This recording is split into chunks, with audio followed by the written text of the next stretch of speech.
Bonjour, nous nous retrouvons pour une pratique tonique aujourd'hui. Nous commençons assis, comme vous le souhaitez, assis sur les talons, Vajrasana, assis sur une brique, assis sur une chaise, peu importe. Croisez les doigts, étirez les bras, allongez les bras, ne pliez pas au niveau des coudes. Allongez, allongez, allongez, allongez, ouvrez bien les mains et gardez les épaules basses.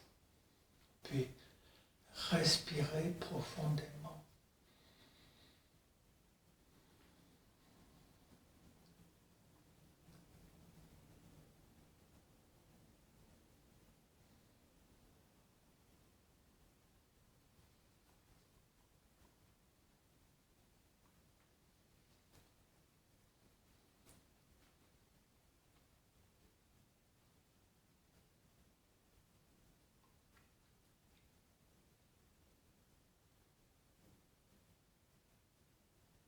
Expirez et changez de côté.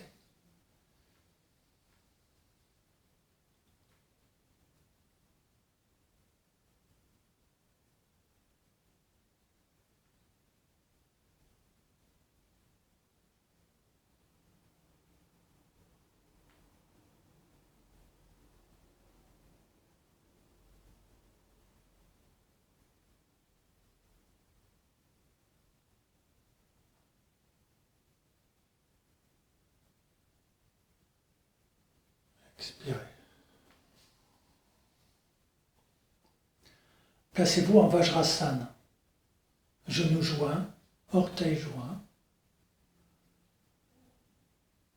Puis, venez retourner les orteils pour être bien posés dessus. Donc, vous y allez doucement. À froid, ça peut être un petit peu fort au niveau des pieds. Vous ne restez pas trop longtemps et vous venez en Vajrasana.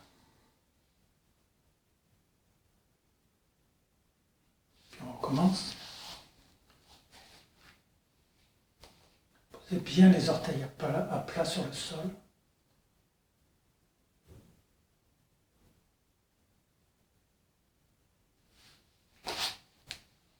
Et Vajrasana.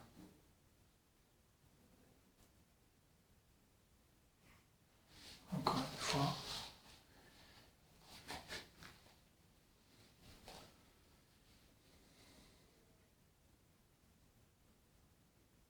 Puis on va venir avancer la jambe droite. Alors, on veut avancer le bassin pour avoir un étirement dans l'aine arrière.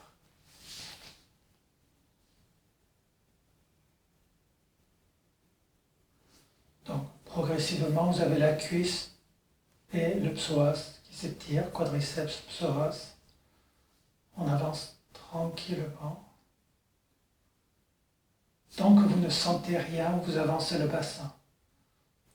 Vous ne devez pas être dans une douleur vive par contre, jamais. Puis on revient en mettant le pied comme il était et on change de côté.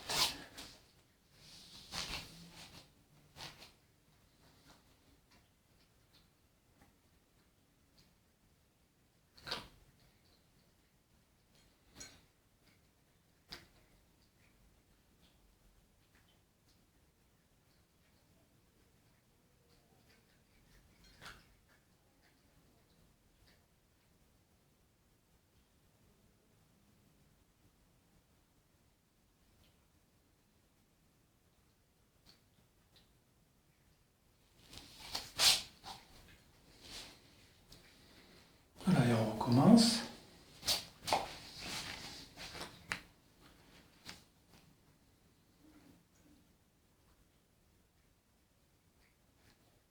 Si vous avez des tensions dans le dos, vous avancez un petit peu comme ça. Hein? Vous pouvez vous placer de cette manière, ça travaillera quand même cette zone.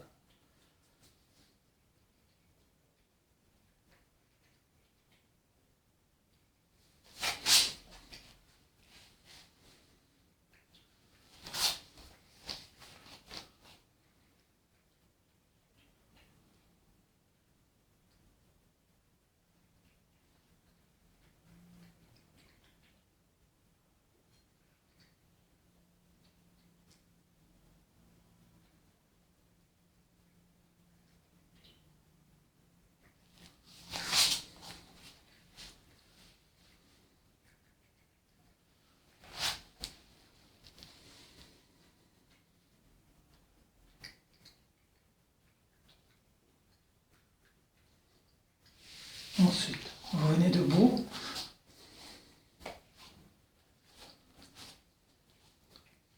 Vous mettez les pieds parallèles. Écartés à la largeur du bassin. Et vous venez vous installer comme ça, les coudes en avant des genoux. Et vous ne décollez pas les talons. C'est important.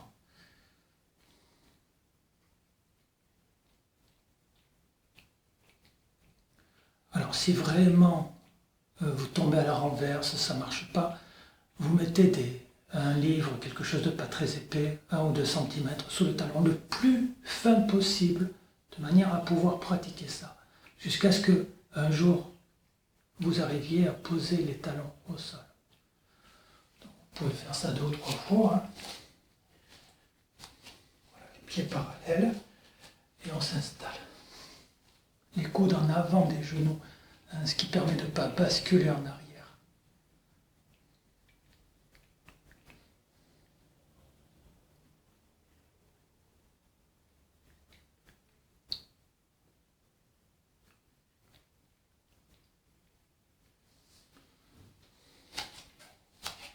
On va le faire une 3e fois.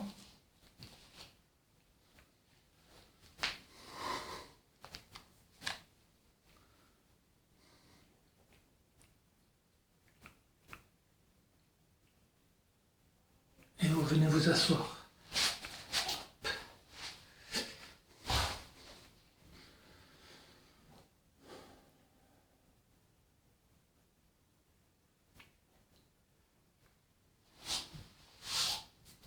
Croisez les jambes.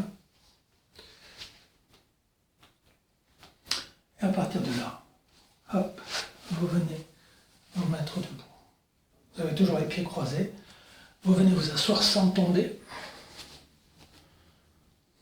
On change le croisement des jambes. Et on recommence. Et on s'assoit. On recommence. Vous croisez les jambes. On monte. Et on s'assoit. On croise les jambes. On monte. On s'assoit. À nouveau. Croisez les jambes. Montez. Asseyez-vous. On croise les jambes. Montez. Asseyez-vous. Voilà. 3 fois de chaque côté.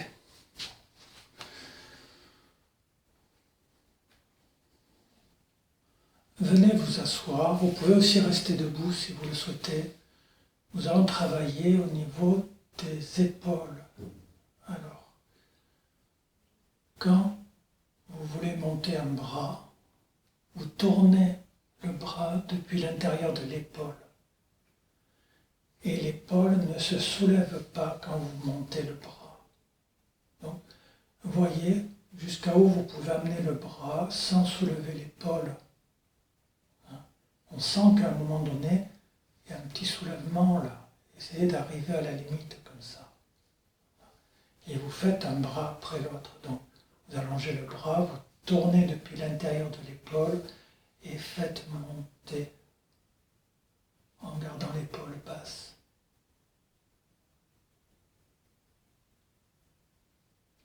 Et puis on peut faire les 2 bras ensemble. Ne cherchez pas à joindre les mains, cherchez à ramener le bras vers l'oreille, sans soulever les épaules, en gardant la tête bien en dehors des épaules. Et respirez. Voilà. Petit à petit, ça va venir, mais on y va doucement.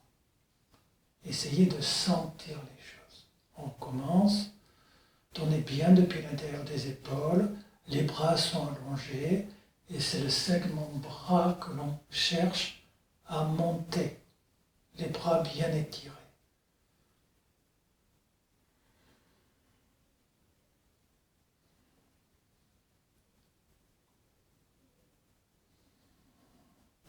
Ensuite, une fois que vous êtes à votre maximum, peu importe que les mains se touchent ou pas, mais ne pliez pas, surtout ne pliez pas les bras.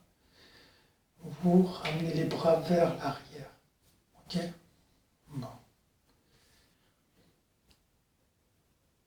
Allongez-vous sur le ventre, les mains au niveau de la poitrine, les pieds écartés à la largeur du bassin.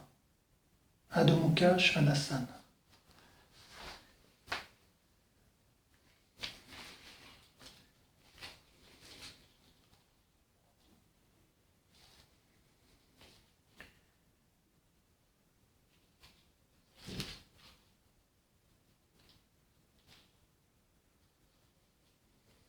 Vous pouvez tirer une jambe après l'autre.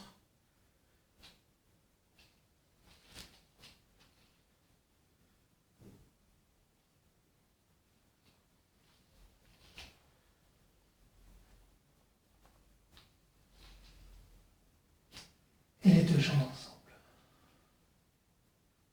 Puis, Urdhva Mukha.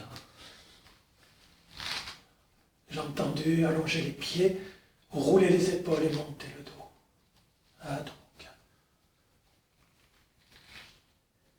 Urdhva Mukha. Adho Mukha.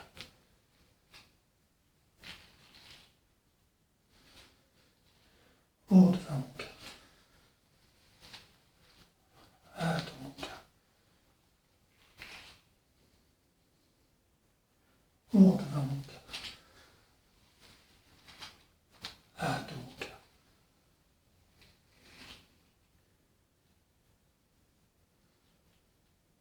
Et venez au sol. En Vajrasana.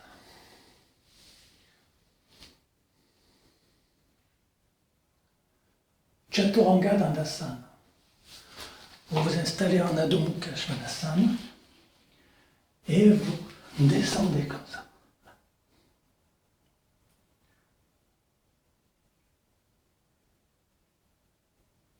Bien.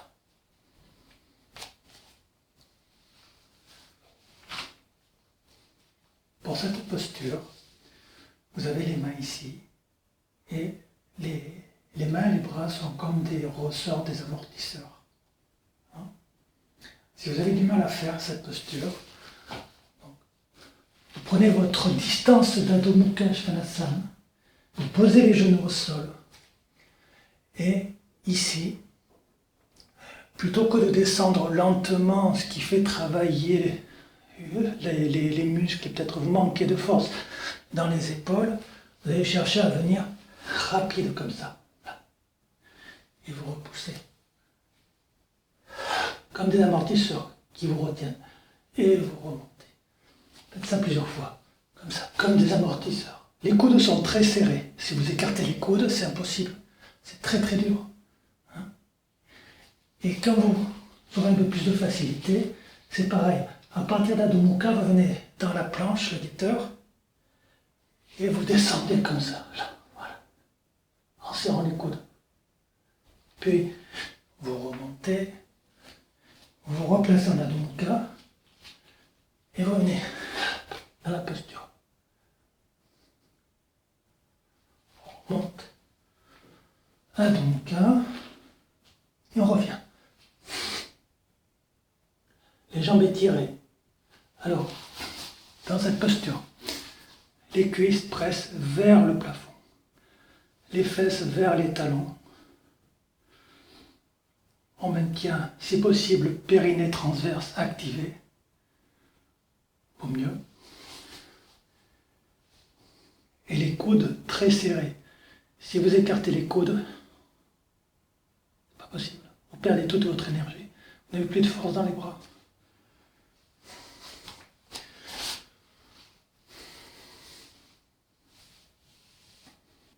Virabhadrasana 1.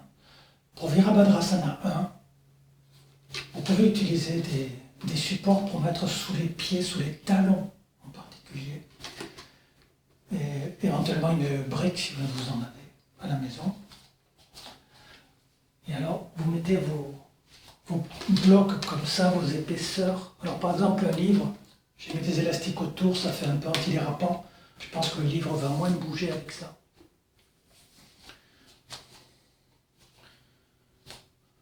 Voilà donc. Prenez un peu de temps pour vous recentrer en Tadasana, le poids au talon. en Tadasana, le poids du corps n'est pas vers les orteils. Le poids du corps revient vers les talons. Et le bassin, les hanches, les têtes de fémur vont venir le plus possible en arrière des talons. Avec une action d'étirement dans les jambes. Quadriceps se presse, les fesses vers le sol, surtout les fesses ne serrent pas, au contraire. On a un mouvement en haricot, c'est-à-dire les fesses, les sacroiliaques vers l'extérieur, et ça revient vers l'intérieur, comme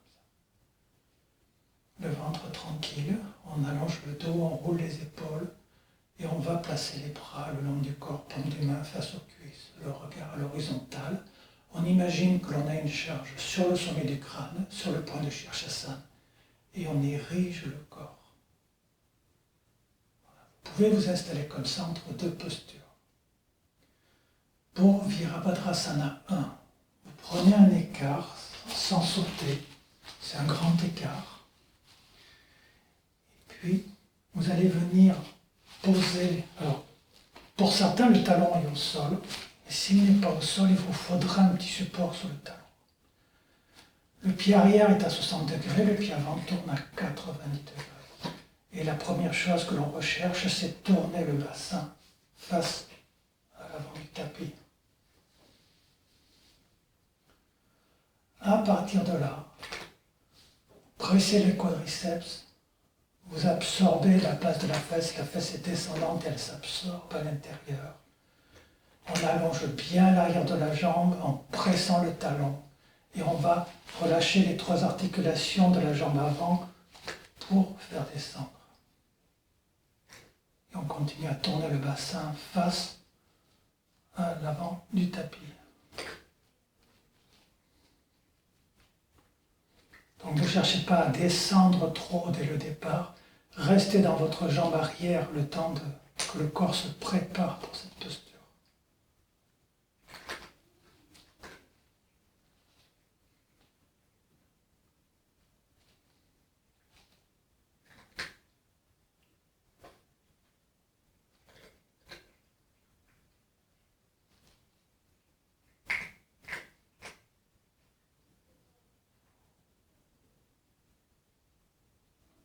Et vous remontez, jambe côté.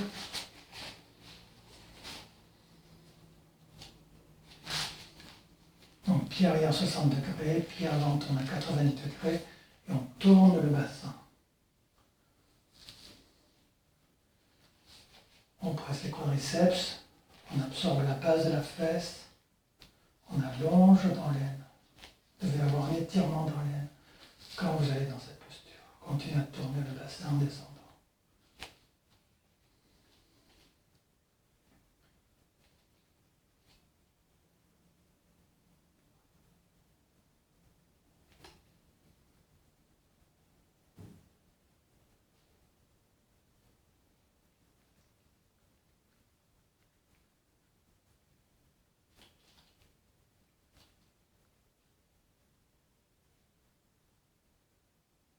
Puis remontez. Et revenez en Tadasana.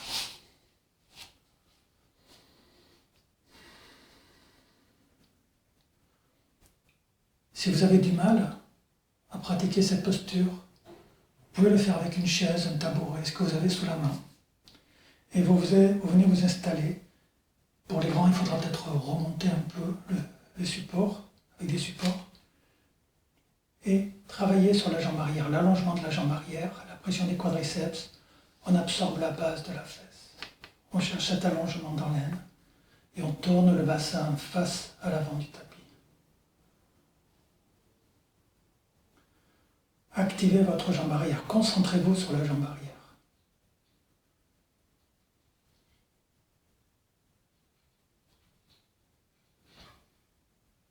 Okay. Puis vous faites l'autre côté.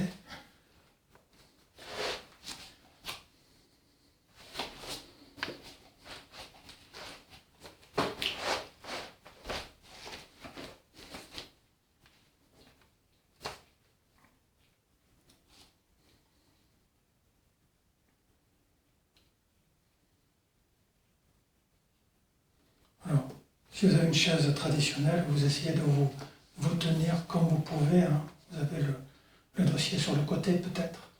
Faites comme vous pouvez. Évidemment, l'idéal, c'est une chaise comme ça.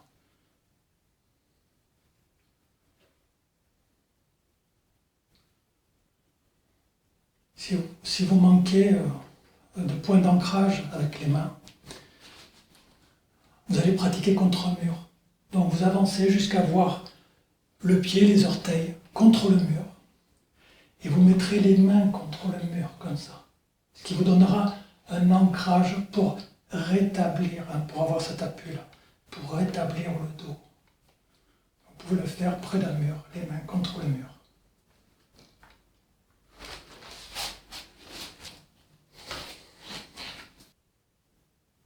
Virabhadrasana 1. Vous prenez votre écart. Si vous avez le dos fragile, vous pouvez garder les mains sur le bassin ou juste allonger les bras à l'horizontale. Pour ceux qui peuvent, vous tournez les bras depuis l'intérieur des épaules, faites monter les bras. Même si vous gardez les bras écartés, c'est très bien. Vous n'avez pas besoin de joindre absolument. Et surtout ne pliez pas les bras, sinon votre posture va tomber. On garde les bras étirés tout le temps. Pivotez sur vos pieds, tournez bien le bassin, c'est important. Gardez les bras étirés, les épaules tranquilles. Et en allongeant la jambe arrière, commencez à descendre. C'est pas important si la cuisse ne vient pas à l'horizontale. Ce qui est important, c'est votre jambe arrière, le placement du bassin. Continuez à allonger les bras tranquillement.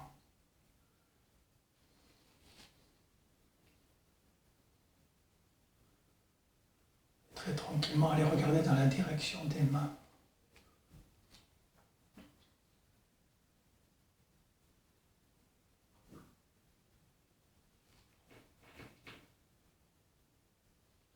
Allongez votre jambe arrière, pressez les quadriceps, tournez le bassin.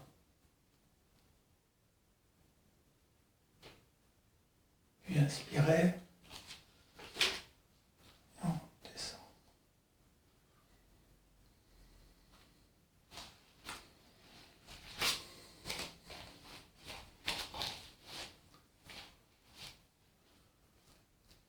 Allongez les bras. Tournez. Vous changez le croisement des pouces quand vous attrapez en haut.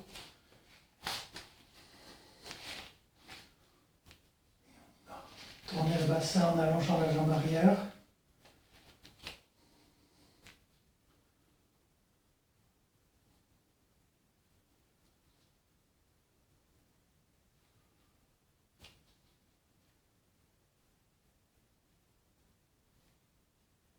Tirez le fémur de la jambe avant. Tirez le fémur.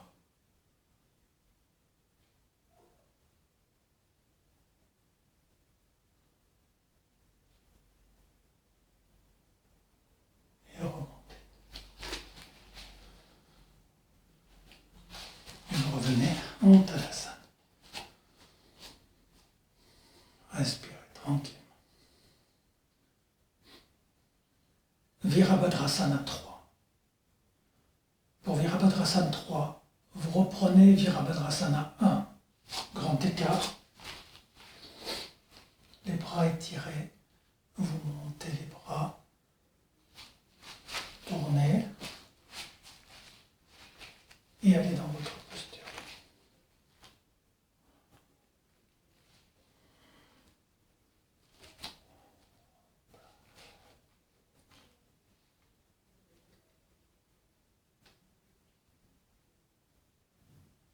Puis, venez poser le ventre sur la cuisse avant.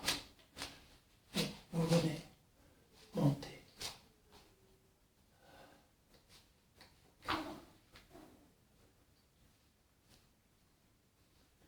Puis vous reposez pour votre Virabhadrasana.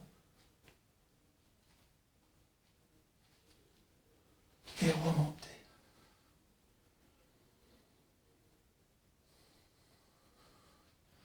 Allongez les bras, tournez.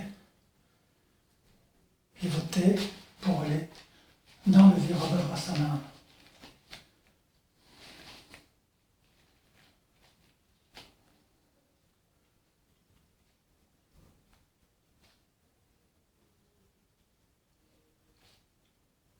Puis venez poser le ventre sur la cuisse.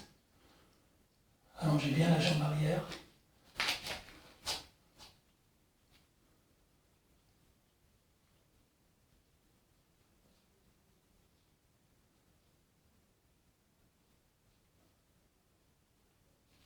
Et vous revenez.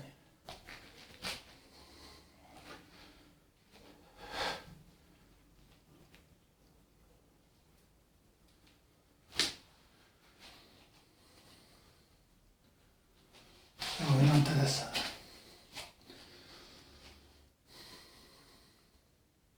Vous l'avez compris, cette posture est difficile.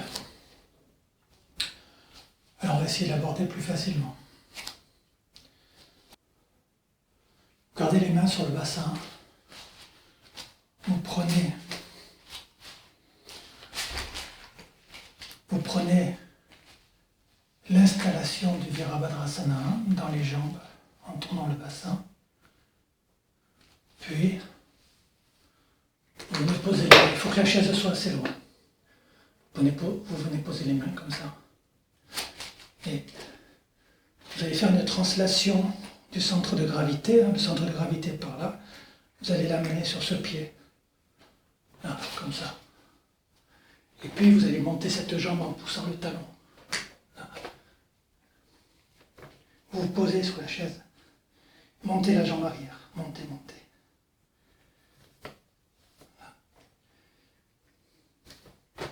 Puis vous allez chercher à enlever les mains pour avoir l'équilibre. Travaillez l'équilibre et montez cette cuisse. Elle a envie de descendre, montez-la. Par contre, ne descendez pas trop le buste. Puis, vous revenez. Il faut plier la jambe avant quand vous revenez. Et vous revenez dans la première posture.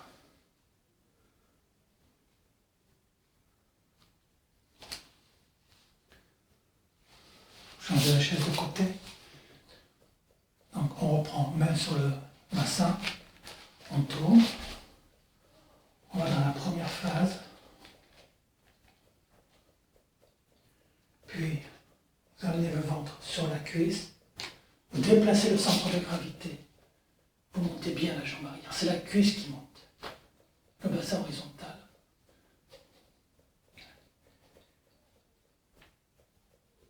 Soyez fort dans la jambe qui est au sol. Donc si vous pouvez, vous lâchez comme ça. Et puis vous revenez. Vous revenez.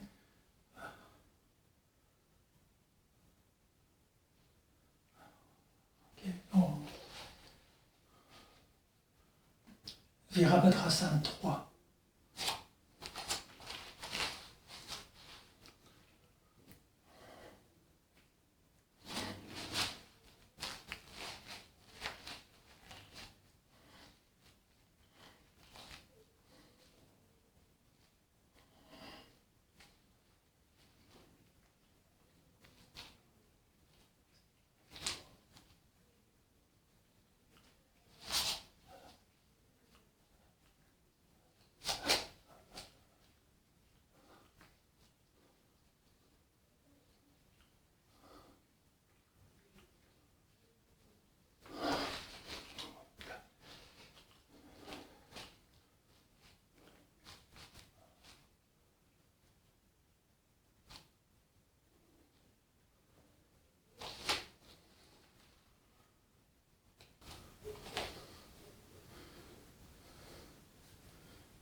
Virabhadrasana 2. Prenez un écart, grand écart. Vous allongez les bras.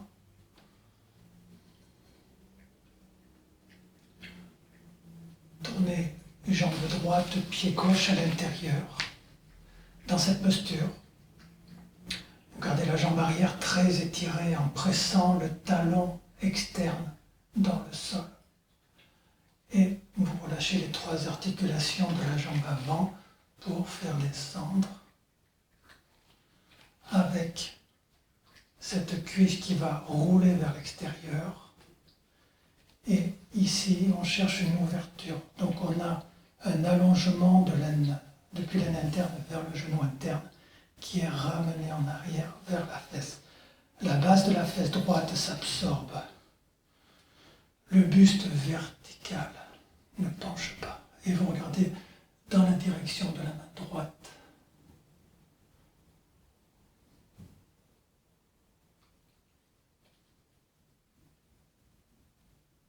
Puis vous remontez, changez de côté. Donc, étirez la jambe arrière, pressez le talon externe et on relâche les 3 articulations de la jambe avant pour que ça descende. Buste vertical, on regarde dans la direction de la main gauche.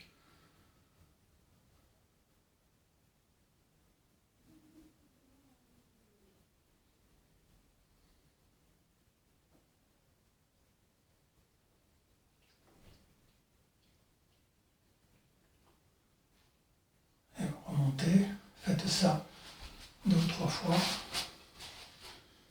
Revenez en Tadasana.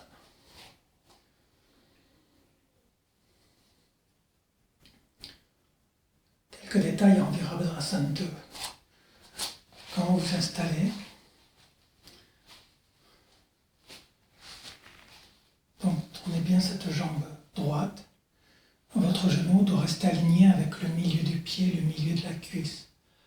La tendance, si on a un bassin, un des hanches un peu fermé, un peu raide, c'est que le genou va partir dans cette direction. Si vous faites ça, vous mettez les 3 articulations en travers. Et ça n'est pas correct. Donc, peu importe si cette hanche, ce côté du bassin pousse un peu vers l'avant, c'est pas ce qui nous intéresse pour l'instant. On verra ça dans un deuxième temps. Ce qui va nous intéresser, c'est que quand vous allez plier cette jambe, votre genou reste bien aligné. Il ne sort pas de son axe. À partir de là, dès que vous commencez à descendre, donc vous avez le genou aligné et vous avez l'ancrage du talon externe du pied arrière. Et donc, on a une rotation externe ici. On a une ouverture au niveau du bassin. Donc, il n'est pas question de ramener ce genou ni vers le bassin, évidemment. On veut ouvrir. Et ça va dans cette direction pendant que vous descendez. Voilà.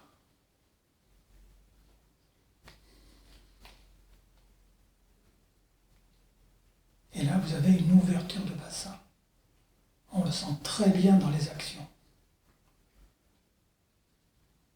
Puis, vous faites ça de l'autre côté. Donc, dès que vous commencez à descendre, le genou doit rester dans son alignement.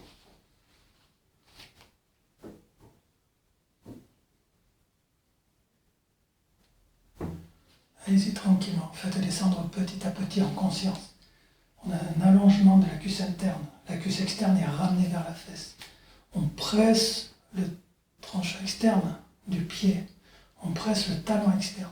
Et on ouvre, on ouvre, on ouvre. Les fesses descendantes.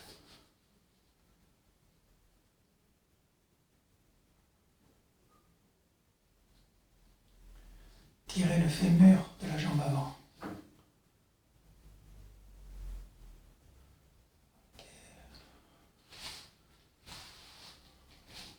Voilà, vous pouvez faire ça plusieurs fois.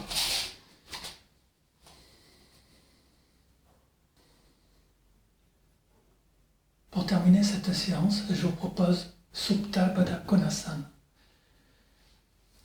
Vous installez un bolster, des couvertures, de manière à pouvoir amener le dos en arrière. Vous pouvez le faire à plat au sol si vous n'avez pas de matériel. Et vous mettez les supports en arrière pour accueillir le dos et la tête. Donc vous avez les pieds au sol. Vous amenez le bassin vers les pieds. Et vous veillez à garder le sacrum au sol quand vous allongez. Le bolster ne se place pas sous les lombaires. Il va se placer au niveau dorso-lombaire. Donc un peu plus haut. Et ici, vous pouvez remonter la hauteur pour la tête.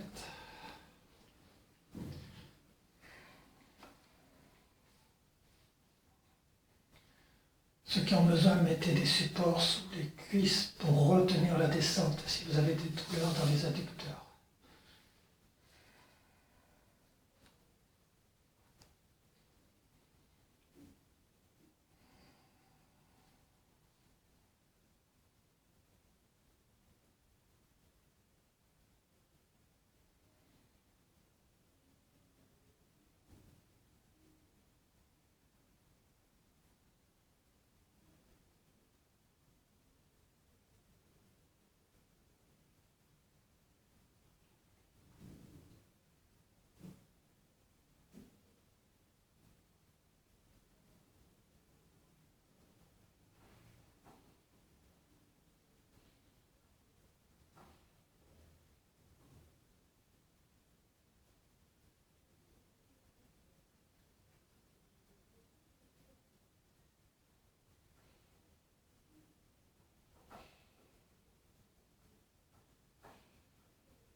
Quand vous voudrez, vous sortirez. Vous pouvez rester 5 à 20 minutes dans cette posture.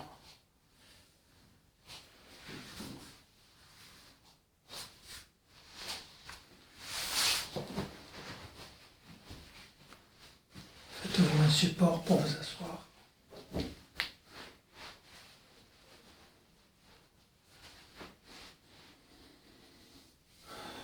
Placez correctement le bassin sur votre assise. Si vous asseyez jambes croisées, faites en sorte de ne pas avoir les genoux plus haut que les aines. Attention à ça.